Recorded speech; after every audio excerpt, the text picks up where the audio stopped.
Topping today's news, Prime Minister Davis in Samoa for the Caribbean Heads of Government meeting. The police commissioner says there are signs their efforts are putting a dent in the gun trafficking ring in the country.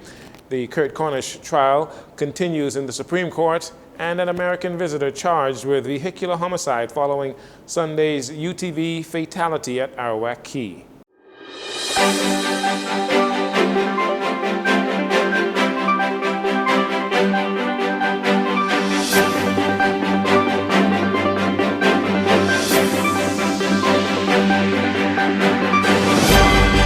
Good evening, Bahamas. I'm Jcn Saunders. This is your JCN Evening News. It is a pleasure to have you join us. The 56 Commonwealth leaders come together every 2 years to shape Commonwealth policies and priorities on shared goals like development, democracy, and peace, trade and economy, climate change, and environment, among others. This year, they are in Samoa, and on Monday, Prime Minister Philip Davis met the Samoan President, or the Samoan Prime Minister, Fiam Naomi Mateafa. They held a bilateral meeting to discuss the Bahamas' upcoming candidature for a seat at the United Nations Security Council. The climate change challenges as well. They also had some conversation regarding that as it relates to small island developing states and the formal establishment of diplomatic relations between the Bahamas and Samoa. The theme for this year's CHOGM meeting, which runs until Saturday, is One Resilient Common Future, Transforming Our Commonwealth. Minister of Foreign Affairs Fred Mitchell is accompanying the Prime Minister at that meeting. As of Saturday, October 19th, there were 97 murders recorded so far this year. During the recent press conference at the Office of the Prime Minister to announce the second phase of the government's crime-fighting plan, Clear, Hold, and Build, that began in Angleton on Monday, the Commissioner of Police, Clayton Fernandez, says police detectives are doing a good job solving many of the homicides. I continue to say the detectives and the officers on the streets are doing an excellent job in solving these matters.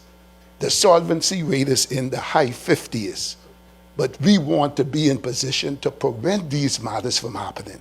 And that is our focus.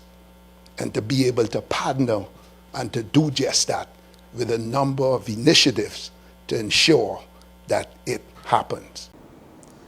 The police commissioner said they have also begun to see results from the multi-pronged effort to prevent illegal firearms reaching the streets of the Bahamas.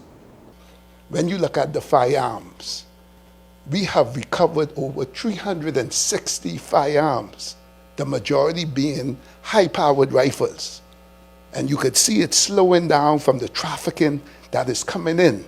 And that is because we are working in partnership with our U.S. counterpart, our local law enforcement, customs, immigration, the task force. They are doing an excellent job, almost double recovery to compare with this same time last year. Over 27,000 rounds of ammunition has been recovered this far. You could imagine one bullet represent a death. Be able to prevent these things from happening. And that is our focus. So we continue to say to you, members of the public, to partner with your police force, to partner with us to make our beautiful country a safe one. The second phase of the government's Clear, Hold, and Build strategy began on Monday in Montel Heights with the cleanup of several properties. As detectives continue to try and crack down on suspects involved in homicides that the Prime Minister says is stifling national development, the homicides are, the police, they are seeking the public's help in locating this man, 23-year-old Colin Florissant of Ridgeland Park. He is of dark brown complexion, slim build, his height is unknown. Florissant is wanted by the Criminal Investigations Department for questioning in connection with a recent murder.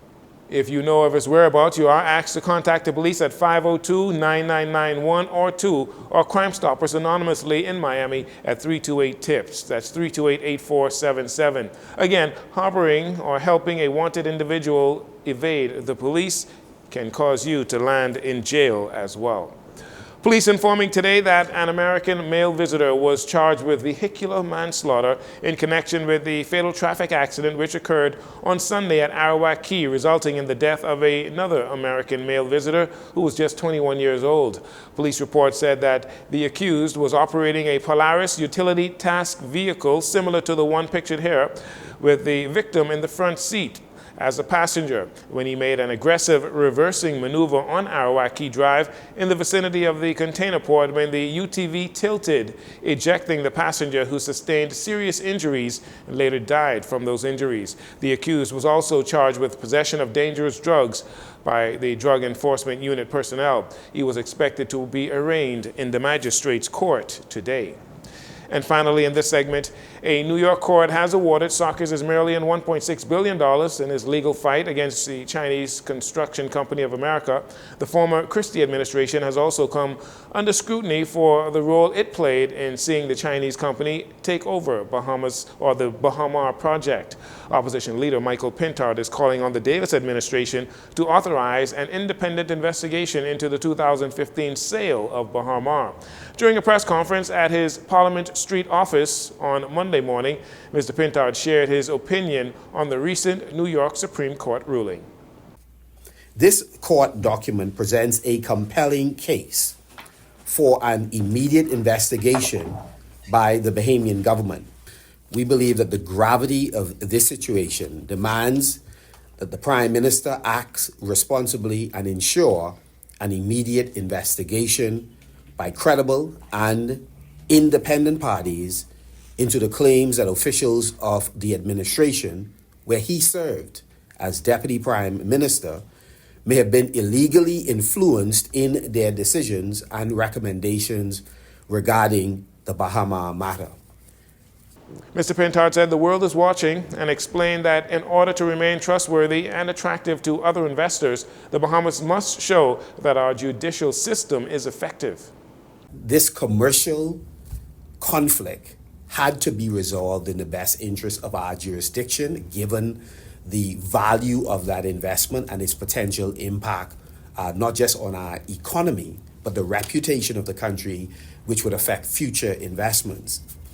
And that we found it not only strange, but we found it to have a bad scent that the government was injecting itself into this commercial conflict and immediately choosing a particular side in this conflict.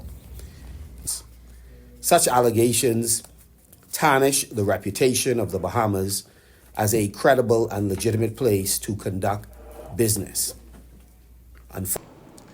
In a statement, Prime Minister Philip Davis advised that he has directed the Attorney General Ryan Pinder to conduct a review of that recent ruling, and said the government will await the advice of the Office of the Attorney General and Legal Affairs before making any further comments or decisions regarding the finding of that ruling in New York City. You're listening to JCN News. We'll take a break here. We'll be right back after these commercials.